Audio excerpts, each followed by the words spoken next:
Hey everyone, and welcome to Sasquatch Theory. Tonight we are going to deploy the Autel Alpha drone. Last night I was walking around this area and I heard some very strange owl sounds. They sounded very human-like, and it didn't quite sound like an owl. It sounded like something was imitating an owl, but I'm not really sure, but it definitely sounded strange. And yeah, things have been really tough lately on my end. Recently my brother was diagnosed with AML leukemia, and I've been going back and forth to the hospital, and it's just been really tough keeping up with everything. He's doing a little better now, but he's got to go back for chemo treatments. And yeah, it's just sad to see a family member going through that. It was definitely hard mentally to see him going through that, and I just can't complain because I wasn't the one in the hospital bed, he was. And just to see someone you really care about going through that can really mess with your mind. So there is that, and I'm not really sure what stage of cancer it is. They didn't really say. They just said it's AML, and unfortunately that's like the worst one there is. So just keep them in your prayers, guys. And I've been moving lately. I bought a new place and things have been hectic. I mean, I've been swimming through trash in this place, trying to get it cleaned out, and it's just taken a lot of work, a lot of my time, but I just wanted to get out tonight and see what we can spot in these fields. I mean, I don't even know where these fields are. I've walked super far through the woods around here and I've never seen these fields, but with the Autel Alpha drone I can see these ginormous fields, and it's just really cool what you can see with the drone. I mean, it can really get to some places that you just can't see with the naked eye.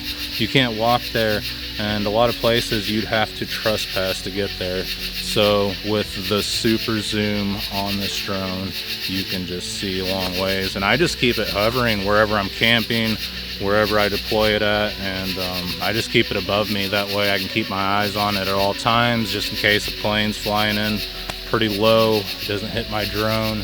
And you just never know, guys. It's good to keep it in sight, because at the killing fields I didn't even go that far. It said it can go like, I'm not really sure, I think like 15 kilometers.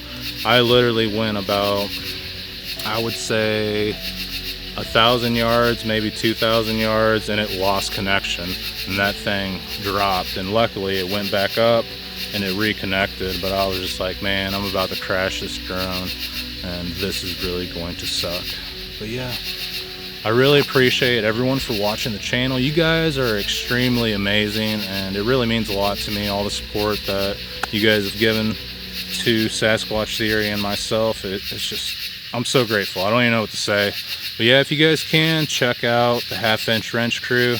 They go out looking for Sasquatch and other cryptid creatures in Missouri, just like myself. They got a lot of stuff going on their property, and they're surrounded by the Mark Twain as well. Another channel you guys need to check out is Hellbent Holler. It seems like they really get out to these areas where people have had intense encounters, and they follow up with their investigations to see what else they can find. And I think it's really cool to see people out there looking for answers. And yeah, I mean, there's a lot of researchers out there that don't quite get out very much, and they're just more in it for the stories and the data, which is cool too. I mean, all that's important, but I just think it's cool to see people boots on the ground looking for these creatures, especially where there's been some horrifying encounters, such as the Land Between the Lakes story, where the family was camping in the camper and these three, or a group of canine creatures, came up and killed the family, and the boy survived to tell the story, which is really frightening. And it's just horrible to hear that something like that happened to people due to these cryptid creatures. And yeah, I just get a spooky feeling about them. I mean, obviously the juveniles that I encountered here at my place, it was a friendly encounter. They still didn't want to be seen. There was still that I don't know what you'd say, that distance between us. Like, they didn't trust me and I didn't trust them, but they never hurt me. But still, you just never know what these things are capable of. I've heard them slam down some giant trees, and man, I always compare it to that scene on Jurassic Park 3 when the T-Rex and the other predator get in a fight, and it breaks the T-Rex's neck and slams him to the ground. That boom that you hear in Jurassic Park 3 is the same boom when the trees go down. I mean, there's zero wind, it didn't rain before, there was no snow. I mean, this is in the summertime, and these trees just bam, just slam down. And I never really think much of it. Like, I look at it and I'm like, oh, strange, a tree just fell. But then you hear like 2 more trees fall down within 20 to 30 minutes after that first tree came down. It's like, okay, something's going on here. But I don't know. Another thing that leads me to believe that it's Sasquatch is the fact that I've seen them here, and they do other things such as whooping and strange calls and gifting and just all kinds of stuff. So that's why I think the trees being slammed down is Bigfoot. But anyways, yeah, let's get this drone up in the air. We can see the stars. I think it's supposed to rain later on tonight. There's no clouds in the sky, and I'm not hearing any planes, so we'll see. And like I said, the night before tonight, last night, I was hearing the owl sounds, which was super spooky. I came out here at the edge of the yard and I was looking into the woods with my thermal device, trying to listen, and the AC kicks on. Then I can't hear. I have to go back in the house, turn off the AC, and then by that point I was hearing like regular owls. But I mean, what I heard first was just like like, sounded like a man. Didn't sound like an owl. I hear owls all the time, and they have a bunch of different calls that they do. And there's different breeds of owl, or different species of owls. And yeah, they have a lot of different calls. But I mean, this was definitely very human-like. But yeah, it's got me pumped up, and I'm going to throw the drone up. All right, guys, let's get to it. Bigfoot, also known as Sasquatch, is a large, ape-like creature said to inhabit the forests of North America, especially the Pacific Northwest. Descriptions vary, but most witnesses report a creature 7 to 10 feet tall, weighing over 500 pounds, and covered in dark hair. The term, Sasquatch, comes from the Salish Native American word Sasquatch, meaning wild man. Bigfoot legends go back centuries in Native American oral tradition, where they are often described as spiritual beings or forest guardians.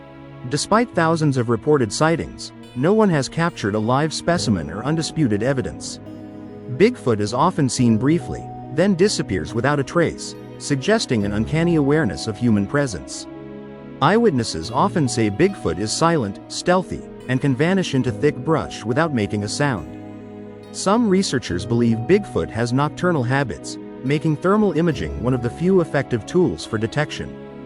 Thousands of large footprints have been documented, some with dermal ridges similar to human fingerprints. Famous examples include the 1967 Patterson-Gimlin film, showing a female Bigfoot walking along Bluff Creek, and the 1982 Mill Creek tracks in Washington state. Some tracks show mid-tarsal breaks, which indicate a flexible foot arch, unlike human footprints. Others appear overnight, with no sign of entry or exit, fueling theories of interdimensional movement. Bigfoot researchers have captured howls, whoops, and wood knocks, often in remote forested areas. The 1970s Sierra Sounds recordings remain some of the most mysterious, containing samurai-like chatter and language-like patterns. Wood knocking is believed to be a form of communication, warning, or territory marking. Some claim to hear deep growls, whistles, or chest beating in areas of high activity. Sasquatch sightings tend to follow natural water sources like rivers, creeks, and swamps. Remote forests, especially in the Pacific Northwest, Appalachians, Ozarks, and Florida swamps, are hotspots. Some researchers suggest Bigfoot follows seasonal migration routes, much like deer or bear populations. It's theorized that Bigfoot may shelter in caves, hollow trees, or even underground tunnel systems. Flesh and blood creature? Some believe it's an undiscovered hominid, possibly related to Gigantopithecus, a giant ape from Asia. Interdimensional being? Others believe Bigfoot can move between dimensions, explaining its ability to disappear instantly. Government cover-up? Some conspiracy theorists suggest agencies suppress Bigfoot evidence to avoid panic or protect land interests. Alien connection? A small group links Bigfoot with UFO sightings, especially when strange lights and orbs are also reported. Many tribes describe a wild, hairy man of the woods who avoids humans but watches from a distance. The Lakota speak of Chie Tonka, a large, powerful forest man. The Hopi talk about Wukayenga, a creature that walks between the physical and spiritual realms.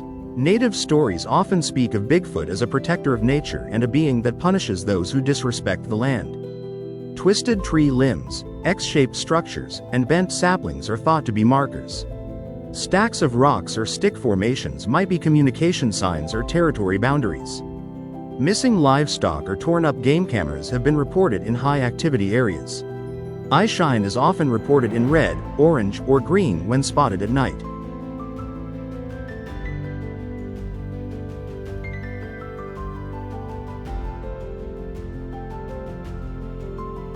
Animals like mountain lions and wolves are rarely seen. Despite thriving in wild areas, Bigfoot may be even more cautious. Dense forests, bad lighting, and fast movement make it hard to focus or get clear images. Technology like thermal drones is promising because it doesn't rely on light and can detect heat signatures through brush.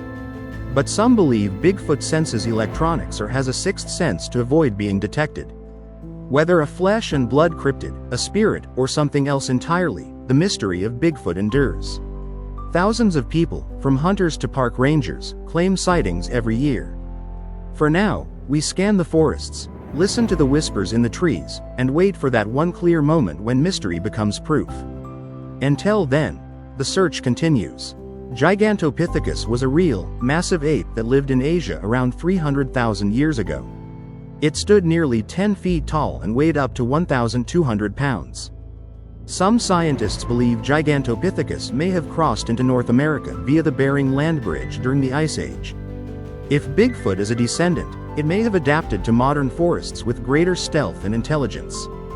Bigfoot may be an expert in camouflage. Its dark fur blends into the shadows and brush of the forest. Their reported intelligence might be close to that of a primate, or higher, allowing them to recognize cameras, traps, and human behavior. Some claim they follow animal trails, walk in streams, or move on ridgelines to avoid leaving prints. Others believe they are nocturnal and wait until deep night hours to move. Thermal drones can detect heat signatures from far away, even through brush and low cover. Bigfoot, being warm-blooded, would stand out in the cold forest, but might hide behind trees or rocks. Thermal footage has captured strange bipedal heat signatures in the past, but usually fleeting. Experts suggest staying quiet, avoiding bright lights, and flying slow patterns to improve the chances of detection. Shot in 1967 at Bluff Creek, California, this short video shows a large, hairy, bipedal creature turning its head before walking into the forest. The film has never been definitively proven fake or real. Scientists and skeptics have analyzed the gait, proportions, and musculature for decades. Many believe the creature's body movement and proportions are beyond what a human in a costume could achieve. Some retired police officers, rangers, and even military personnel have come forward with Bigfoot stories. These reports are often detailed and made by credible witnesses with no reason to lie. In some cases, patrol units have been warned not to speak about encounters to avoid public panic. One of the strangest accounts comes from Fort Lewis, Washington, where soldiers reportedly tracked large bipedal prints, but were told to stand down. It's possible Bigfoot has observed humans long enough to know we are dangerous.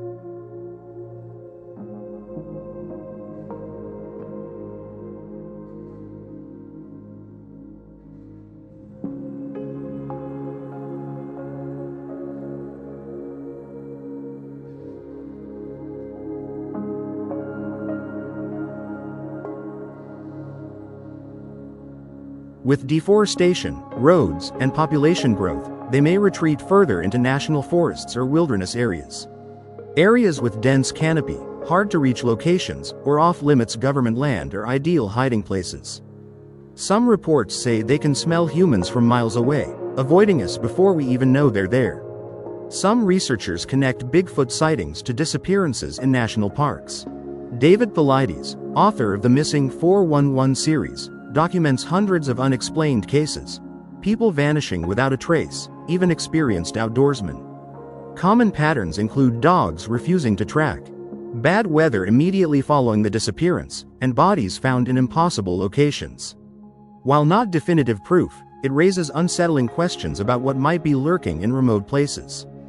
In Florida's swamps, the skunk ape is a southern cousin to Bigfoot, reported mostly in the Everglades and Big Cypress National Preserve. Witnesses say it's shorter and slimmer than Bigfoot but emits a foul, rotting smell. Sightings have occurred near alligator-infested swamps and even close to suburban areas. In 2000, anonymous photos of the creature were sent to the Sarasota Sheriff's Department, known as the Mayaka skunk ape photos. Witnesses report Sasquatch doing bluff charges, running toward people or tents. Then stopping short. They may throw rocks, break trees, or scream to intimidate intruders. Some believe these are territorial displays or warnings, similar to how gorillas beat their chests. A few brave researchers have tried returning these behaviors, such as knocking back on trees or mimicking calls. Bigfoot is thought to be omnivorous, eating berries, roots, fish, small game, and sometimes deer. Some claim they've seen Bigfoot carrying dead animals or foraging in apple orchards and trash bins. In remote Alaska, some believe Bigfoot may hunt caribou or scavenge from bear kills. Reports occasionally include stolen food from coolers, campsites, or even livestock enclosures. Yeti, Himalayas, also known as the abominable snowman, it's described as a white or reddish-haired creature seen in snow-covered regions. Sherpa and Tibetan cultures hold deep-rooted beliefs in the Yeti's existence. Yowie, Australia, sighted in the Blue Mountains and Queensland rainforest. Australian Aboriginal stories predate European settlement and speak of a large hairy creature known as the Yahoo, or Yowie. Almas, Mongolia, Russia, reported in remote regions like the Caucasus and Altai Mountains. Some believe it's a remnant Neanderthal population. Orang Pendek, Indonesia, a smaller, more human-like creature seen in the jungles of Sumatra. Locals believe it is real, and some scientists take it seriously. Some witnesses report camera and electronic failure just before or after a Bigfoot encounter. Trail cams occasionally go offline, memory cards corrupt, or batteries drain instantly. This has led to theories that Bigfoot might emit or manipulate electromagnetic fields, similar to what's reported in UFO and poltergeist cases. It's one reason many investigators now use Faraday bags, EMP-resistant gear, or analog equipment when in the field. Some witnesses report mysterious orbs of light before or during Bigfoot encounters. These lights float through the trees, change colors, and sometimes follow or observe people. Theories suggest these orbs are connected to portals, allowing Bigfoot to appear and vanish instantly. Other ideas link these lights to spiritual or elemental phenomena, implying Bigfoot may not be purely physical. Many witnesses report a pungent, musky odor, often compared to rotten eggs, wet dog, or sulfur. The skunk ape of Florida is especially known for this foul smell. Some researchers believe it's a defensive musk, similar to what gorillas or skunks release. Others think it could be due to poor hygiene, decaying diet, or even a pheromonal warning to other animals and humans. Some experiencers claim they've received mental messages or emotions during encounters. This is often described as mind speak, a form of telepathic communication where Bigfoot conveys messages like, "Do not come closer, leave now," or even reassurance. Though controversial, this phenomenon is reported often enough that researchers in the woo community take it seriously. Could Bigfoot possess advanced mental or psychic abilities unknown to modern science? Some whistleblowers claim federal agencies monitor Sasquatch reports. Theories suggest Bigfoot may be a protected species, and its discovery would impact logging, tourism, and conservation laws. There are urban legends of military retrieval teams cleaning up after fatal encounters or disposing of physical remains. National parks have been accused of burying missing persons cases and suppressing unusual wildlife reports. Witnesses and researchers believe Bigfoot can mimic human speech, bird calls, or even crying babies to lure or confuse people. Some recordings capture what sounds like a language, not English, but structured patterns of sounds and syllables. The Ron Moorhead Sierra sounds even suggest an unknown dialect, with possible emotional tone shifts, suggesting communication. Could Bigfoot have a proto-language developed separately from humans?